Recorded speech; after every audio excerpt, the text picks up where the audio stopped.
Bien, una vez vistas estas imágenes y comentadas algunas cuestiones, os quiero explicar un poco cómo es, digamos, la forma en la que Hildegarda expresa sus conocimientos, ¿no? En el que Hildegarda escribe. Los escritos de Hildegarda tienen como punto de partida una imagen. Os he comentado que Hildegarda es una autora visionaria. Tiene unas visiones reveladas por la divinidad, nos explica. A partir de esas imágenes ella empieza el proceso de escritura.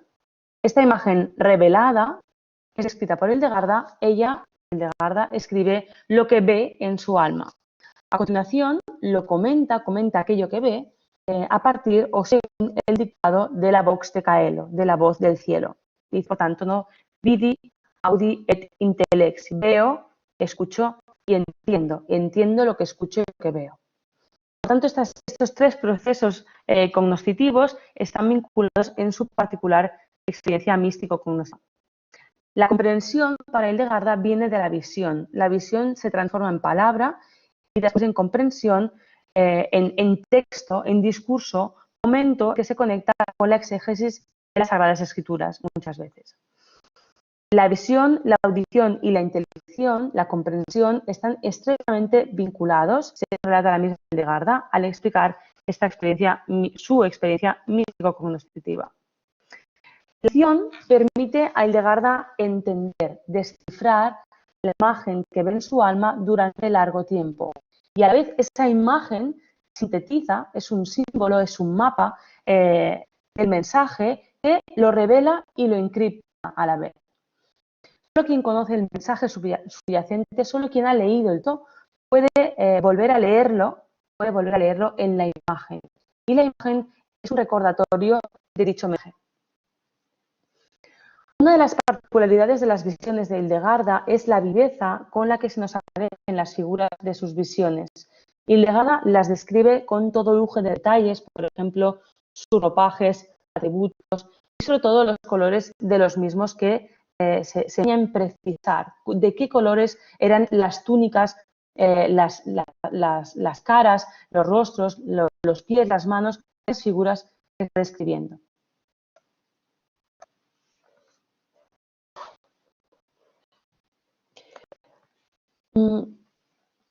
Coronas y diademas de oro, de color púrpura, zafiro, vivos tonos rojos, tonos negros también de oscuros, voces y sonidos distintos también que se armonizan al entonar cantos que avanzan la divinidad. Es decir, esas figuras no solamente tienen ropas de colores distintos, tienen voces distintas.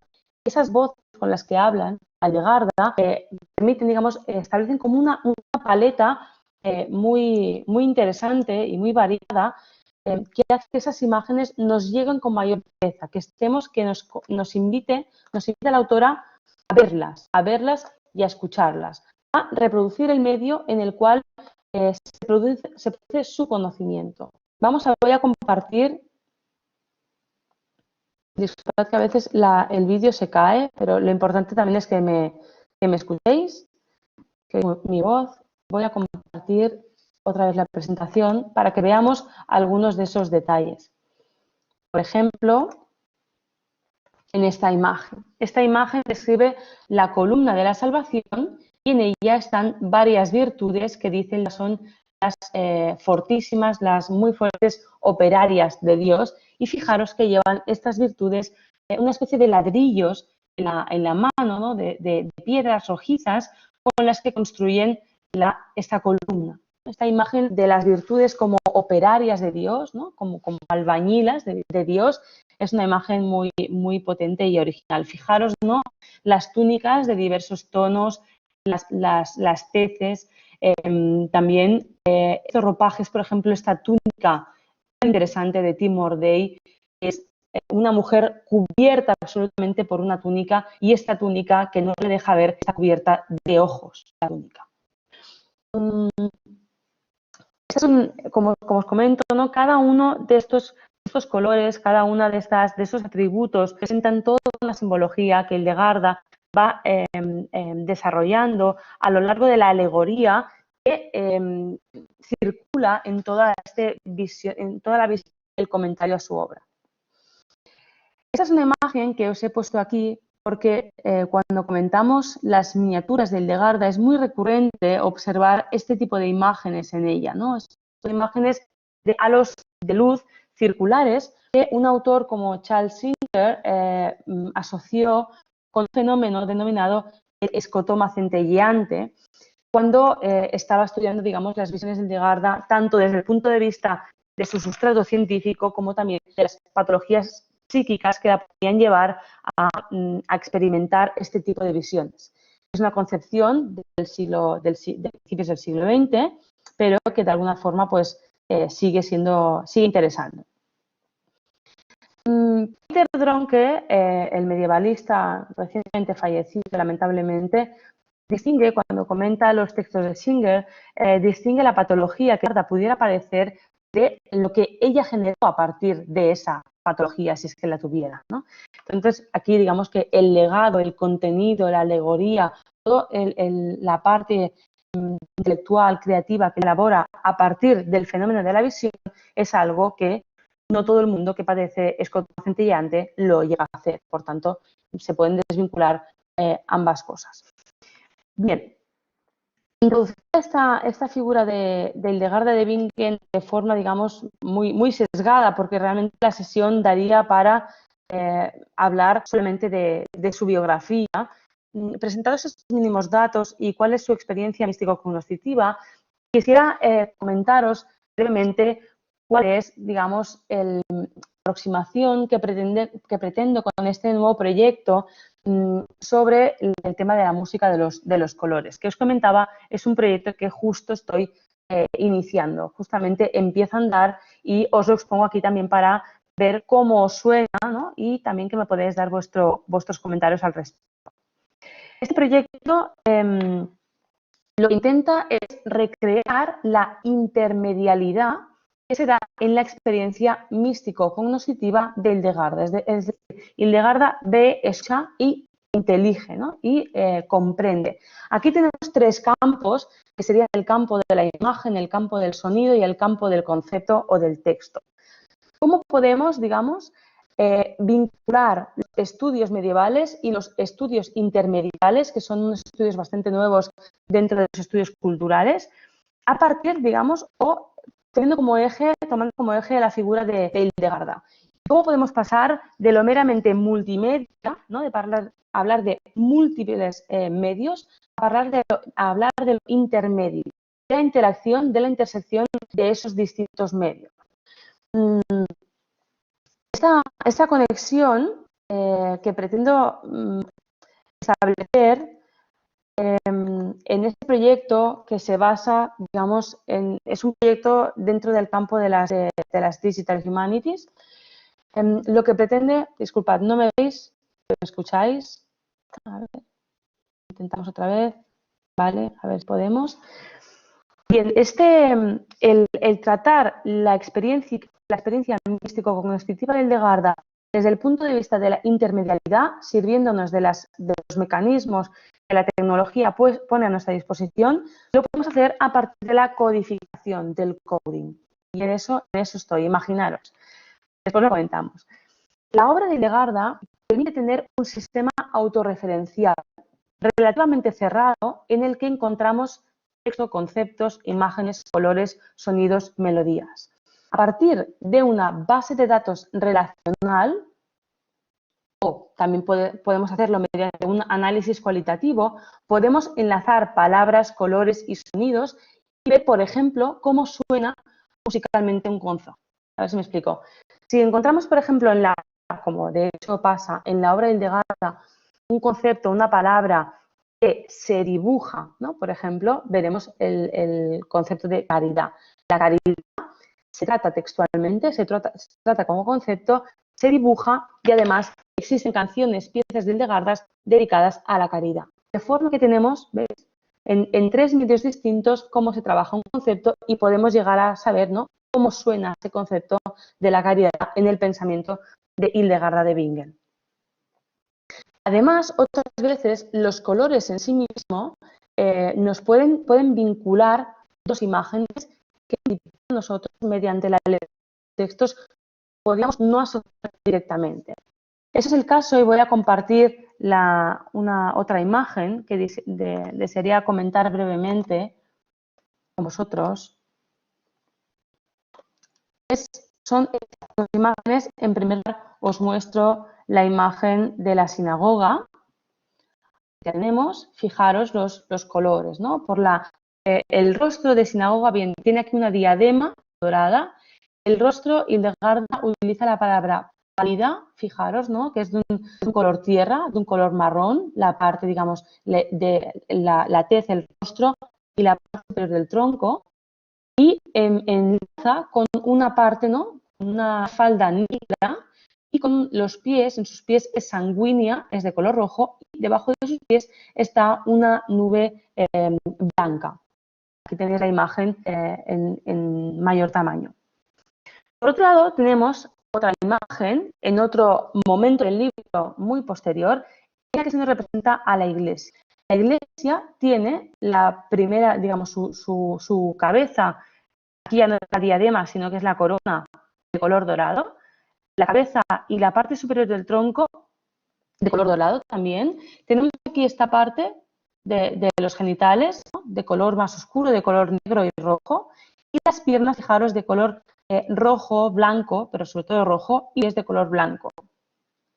Bien, estas dos imágenes, y de hecho a partir de la intersección o de la modificación simbólica de los colores y no solamente de los atributos, por ejemplo, ¿por qué cambiamos de una diadema a una corona? ¿Por qué cambiamos de unos ojos cerrados a unos ojos abiertos? ¿Por qué cambiamos el color pálido al color dorado? ¿Por qué aquí el negro es una falda? ¿Por qué aquí es un monstruo en los genitales de la iglesia?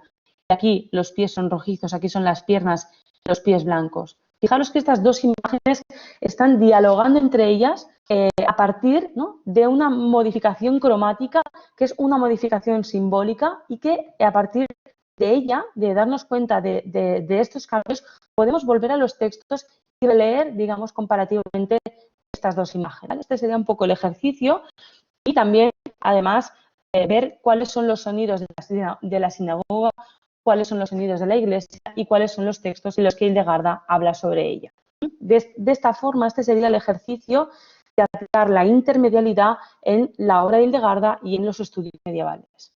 Cuando este concepto de intermedialidad es algo que atañe mucho más a los estudios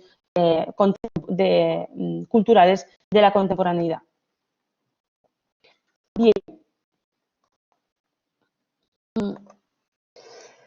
En esta sesión, aparte de lo que ya hemos hablado, quisiera también presentaros una pequeña muestra, ¿no?, un desplegamiento un poco superior al que hemos hecho ahora mismo sobre la sinagoga y la iglesia, a partir del concepto de la palabra caridad. Esta palabra aparece en numerosos pasajes, en numerosos momentos en la obra de Hildegarda de Bingen.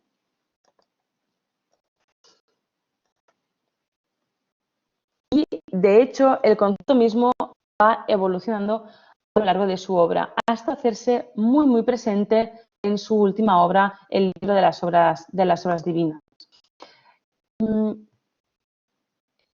Tenemos, como os decía, textos sobre la caridad, tenemos varias imágenes de la misma, en el cual el rasgo más característico de la caridad es su rostro e incluso su cuerpo ígneo, rojo como el fuego, y también posiciones en las que aparece a las que la caridad que están dedicadas a la caridad, como por ejemplo Caritas Abundat in Omnia, de la cual os mostraré posteriormente la partitura. Para tratar el concepto de Caritas, y más en el caso de Hildegarda, una autora que no cita autoridades, no cita libros más allá de la Biblia, no cita otros autores, no cita otros textos, y su única referencia textual siempre es la Biblia. Es irremediable para mí este concepto referir el versículo, ¿no?, Deus Caritas, el Evangelio de San Juan, un versículo inaugura una tercera línea para mí, ¿no?, muy interesante en la dicotomía entre fe y razón, ¿no? Se nos dice que en la Edad Media están, digamos, los partidarios del priorizar la fe por encima de la razón, y están los partidarios de priorizar la razón por encima de la fe. Pero claramente se indaga esta línea, que es la línea de la caridad, la línea del amor, y el entender que el conocimiento, el amor de Dios, en el amor de la divinidad, es una especie de razón iluminada, ¿no? Razón inflamada por la fe, pero ya no es ni razón, sino como una unión de esos dos aspectos, pero que se conceptualiza como el amor. Este concepto aparece también en El espejo de las almas simples de Margarita Poré, que es un diálogo justamente entre razón y amor, y en el que el amor es claramente el conocimiento privilegiado de la divinidad, ¿no? Que ya no es que sea un antiintelectualismo, no es que niegue la razón, sino que ha llevado la razón a sus extremos y ha llegado a un punto en el que ya el límite de la razón, ¿no? Se ha encontrado con el límite de la razón y ha tenido que saltar, ¿no? que exponerse a esa iluminación de la que también tantísimos otros autores han hablado acerca de ella. Por tanto, yo reclamo un espacio para pensar esa tercera línea cognoscitiva medieval del conocimiento en el amor de Dios. Bien, vamos a mostrar varias imágenes de este concepto de la caridad para ir dando forma a la reflexión visual que Hildegarda establece en su obra a partir de ese concepto.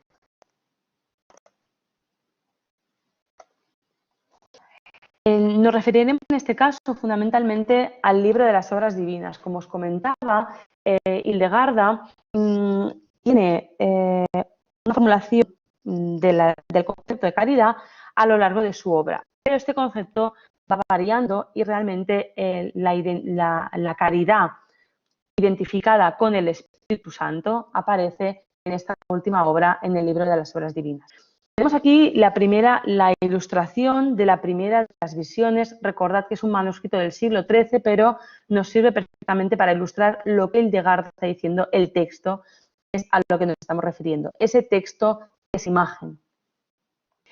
Bien, aquí aparece la caridad. La caridad es este ser que une la tez del anciano, de Dios Padre, y de Dios Hijo, del Agnus Dei, del Cordero de Dios. Y aquí está el espíritu, ¿no? Que es esta especie de ángel alado con dos caras, ¿no? Una de águila, otra cara inflamada de hombre al otro extremo. Una figura completamente, fijaros, ígnea, una figura completamente roja, su ropaje también, ¿no? Su ropa es también roja y dorada. Y las características físicas de esta figura es un ser bastante andrógino y de hecho hay quien, por ejemplo, Michela Pereira, la estudiosa italiana, comentando esta imagen, decía que tenía bastantes rasgos femeninos y no solamente la imagen, sino aquellas palabras con las que Hildegarda describe el Espíritu Santo. Es la caridad, es la vida invisible que todo lo sostiene, es la fuerza ígnea. Todos ellos palabras que casualmente en latín son femeninas, pero que recrean, digamos, un sentido de lo femenino en la divinidad. Y está presente en esta figura, fijaros, en el pecho de la cual nacerá, como veremos aquí. Bueno, no lo quiero enseñar porque si no os voy a enseñar algo que todavía no os quiero mostrar. Bien, Hildegarda explica que del pecho inflamado de la divinidad, de la caridad, nace el universo. Es bien como si el espíritu estuviera embarazado, ¿no? Estuviera embarazada del universo que nace no en su vientre, sino en su pecho, en su corazón, vive de vida. Y es este carnero que se convierte, digamos, en Adán también, es el verbo, el mundo, Adán, Cristo, etc. Y el ser humano, el microcosmos. Esta sería la primera imagen poderosísima de Cáritas que abre el último tratado de visiones de Hildegarda. Aquí aparece otra imagen de la caridad, una imagen que recuerda mucho más al tratamiento que tenía esta virtud en la obra anterior, en el Civias y en el Ordo Virtutum, caridad, ¿no? Como una doncella junto a otras dos doncellas, que las tenemos aquí, que están como arraigadas en una fuente. En el agua, fijaros que Dos de ellas están dentro de la fuente y esta última caridad está como en el borde, no está exactamente dentro. Una vez más, es una mujer completamente con el cuerpo, ¿no?, de color rojo y en este caso con los cabellos sueltos, una diadema. Es decir, aquí estaría más la caridad no tanto como sustancia de la divinidad, sino como virtud y como doncella. Modelo de de las vírgenes, de las filie de Hildegarda, que digamos, querían seguir, ¿no?, ese camino de la virtud en el monasterio. Esta es la última de las ilustraciones de la obra. Hemos visto la primera ilustración, esta de aquí corresponde, es la primera de la primera parte. Esta es una de las imágenes de la tercera parte, de las primeras imágenes de la tercera parte, y esta es la última miniatura de la tercera parte. Aparece nuevamente Cáritas aquí, fijaros, sentada en el diámetro de un círculo en el que aparecen varios colores, ¿no? El color rojo, el color verde, un color azul imitando el agua, otro vez rojo, un color blanco, negro, y aquí un color marrón flojito, crema, aquí ocre y aquí un color blanco como estas tablas. La imagen de la caridad tiene el rostro de color rojo, los pies de color rojo y las manos de un color más pálido. El vestido ya no es rojo, como era anteriormente, sino que es azul. Y tiene todos estos adornos, todas estas joyas, también tienen sus significados. Un detalle de la... Fijaros que en la oreja tiene algo así como una especie de trompeta, de la que también habla Hildegarda, si queréis lo contamos. Aquí os muestro la imagen con la partitura y el ejercicio, digamos, que en el futuro quiero hacer. Ya os digo que hoy os presento como una maqueta de este proyecto. Es a partir del análisis musical de la partitura, en este caso de Caritas Abundat in Omnia, detectar cuáles serían las notas dominantes, las notas de referencia de esa pieza musical, de manera que, o al menos a partir de la propia entonación de la palabra Caritas, que después en la sesión, digamos, en directo podemos escuchar, podemos asociar estas notas con la caridad y seguramente con el color rojo. Y de esta forma llegar a comparar en otras imágenes en las que Hildegarda utiliza el color rojo, aquellas músicas que utiliza para crear, digamos, sonoramente dichas imágenes o conceptos, presentan paralelismos o bien no los presentan. Este sería, digamos, el ejercicio de intermedialidad de los que os comentaba. Por otra parte, fijaros, esta es la única visión que ocupa toda la segunda parte del libro de las obras divinas. Fijaros que aquí hay estas alas que nos recuerdan, ¿no?, al ángel del principio, y aquí está algo así, ¿no?, como una esfera, un círculo que representa la tierra y las partes habitables e inhabitables del mundo. Fijaros aquí cómo se pone en juego toda la imaginación de la época, ¿no?, para imaginar las partes, ¿no?, más calientes, más frías, y cuáles eran los habitantes, tanto humanos como animales, ¿no?, del reino animal, de estas distintas zonas.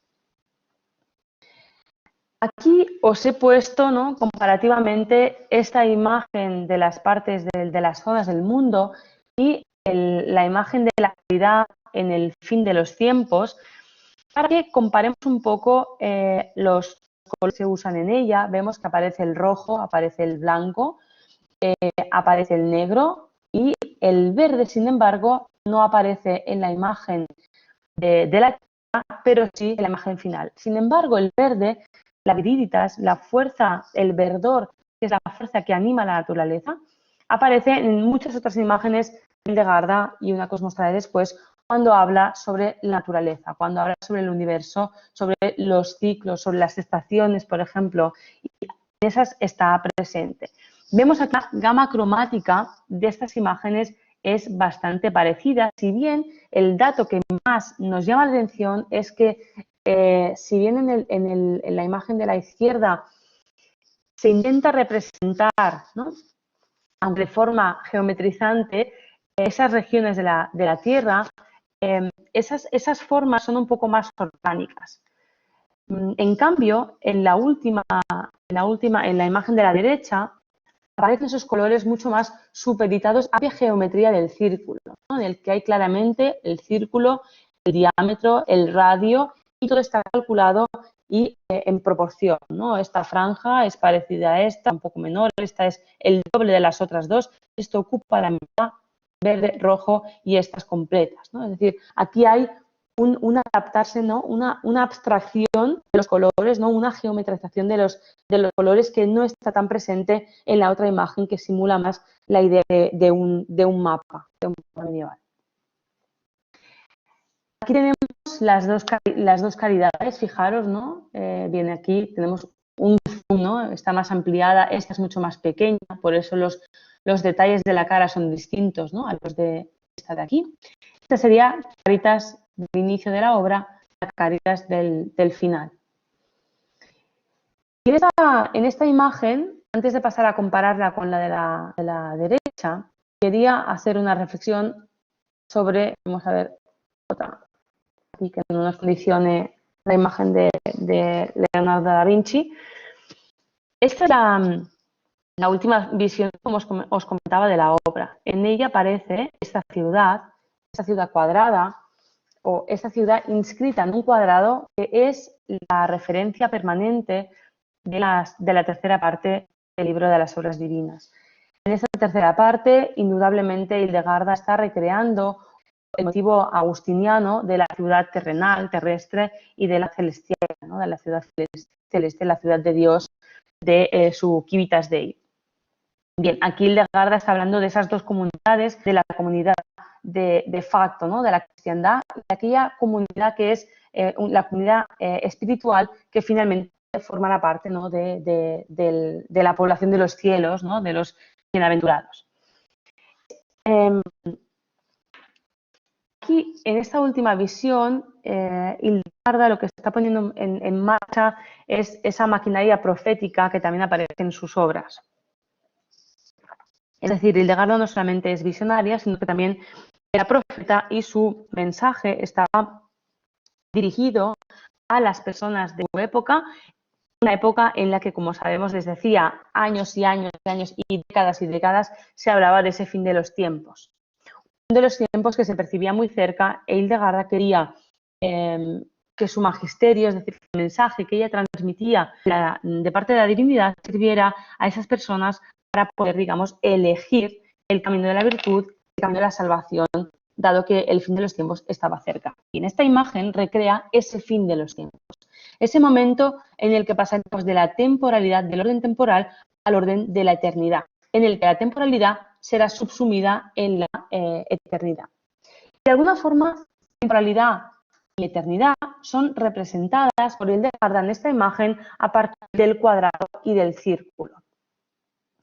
El cuadrado está hecho de segmentos, y un segmento siempre es algo finito, empieza y termina, ¿no? Así es la temporalidad. La temporalidad tiene un inicio y un fin, y es, digamos, el resultado de una sucesión de puntos que, dicho en términos agustinianos, no son ese presente que es, digamos, que ya no es pasado, todavía no es futuro, y que propiamente, digamos, es una tensión de tiempo casi inexistente. Y que ese presente continuo, según Agustín de Hipona, si lo extendemos, si lo entendemos como algo continuo, es lo que puede parecernos más similar a la eternidad, ¿no? Dios vive en un eterno presente. Esta eternidad, para Hildegarda, está representada por el círculo, ¿no? El círculo es lo que siempre, digamos, al volver sobre sí mismo, nunca tiene fin. Además, aquí vemos que ese círculo se expande, ¿no?, por la parte superior, no termina. Y vemos aquí claramente el diámetro del círculo sobre el cual está sentada Cáritas. Pero aquí está esta imagen, mi mi hipótesis, digamos, para leer esta imagen, es que con esta imagen Hildegarda de alguna forma estaba comentando, haciendo un comentario visual de la reflexión agustiniana sobre el tiempo.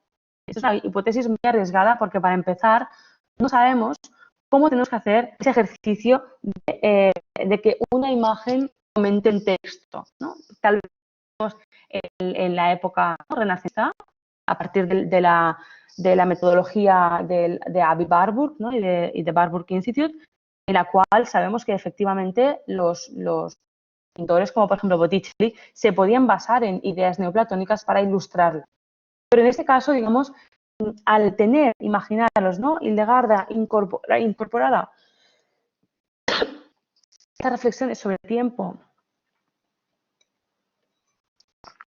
pero empezar sus escritos a partir de la imagen, digamos que ese texto que recibe lo cristaliza en una imagen y de la imagen arranca su escritura, como descripción y como comentario a la misma. Por eso os digo que es una hipótesis arriesgada, pero yo, como soy una mujer arriesgada, os la lanzo para que la comentamos y la debatamos. Este diámetro, fijaros, ¿no? Para mí sería la temporalidad. Fijaros aquí, ¿no? El color negro que envuelve la ciudad y este negro que Hildegarda subraya muchísimo al describir ¿no? Esta línea que está doblemente, digamos, subrayada. Esta línea es la línea de la temporalidad, fijaros, ¿no? La temporalidad es el diámetro de la eternidad. Esa es una idea maravillosa. Y si volvéis sobre el texto de Agustín de Hipona, sobre el libro 11 de las Confesiones, aunque no aparece allí formulada de esta manera, si la eternidad siempre, digamos, ¿no? es un presente y la temporalidad es un segmento que parte, ¿no? Surge de esa eternidad en la que está Dios y vuelve en el fin de los tiempos a ser parte de esa eternidad. Si el tiempo es un fiat, ¿no? Si Dios dice hágase, en esa palabra, en ese verbo, en esa voz de Dios está contenida toda la temporalidad, toda la historia de la humanidad y del mundo, esa línea es como un diálogo, como una escisión en el círculo de la divinidad. Para terminar, quisiera plantearos, ¿no? unos elementos para el debate posterior y es algo que,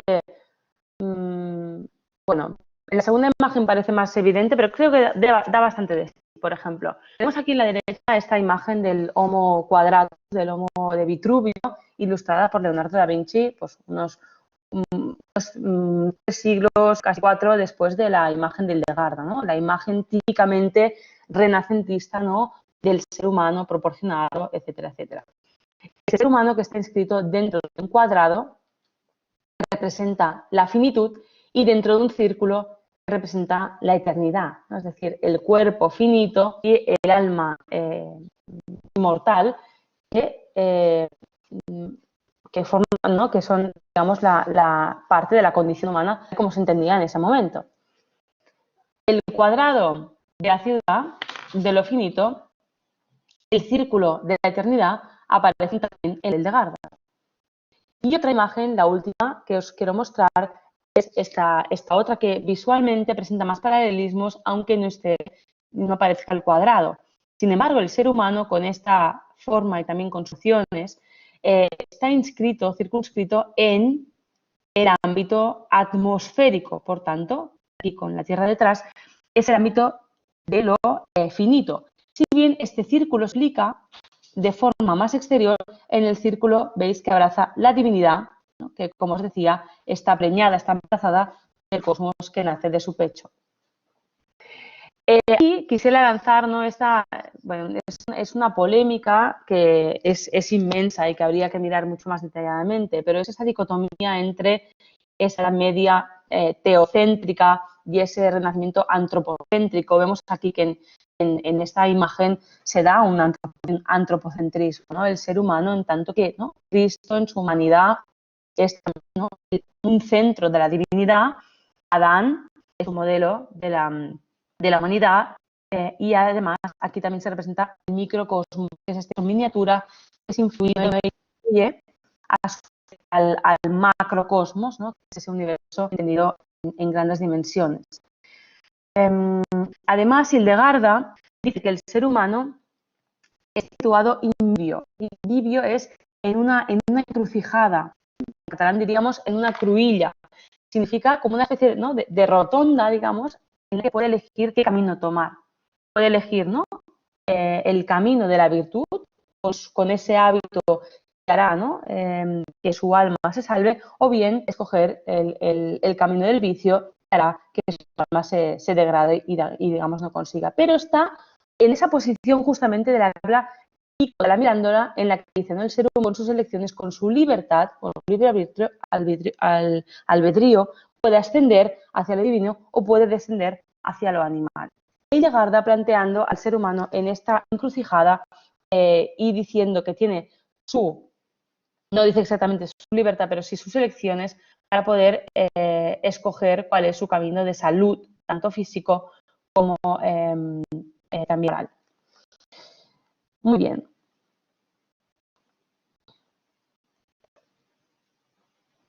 Pues lo dejamos aquí y a continuación seguimos comentando todas estas cuestiones que se han planteado en esta primera sesión. Muchas gracias por vuestra atención y en unos momentos nos vemos de nuevo. Hasta ahora.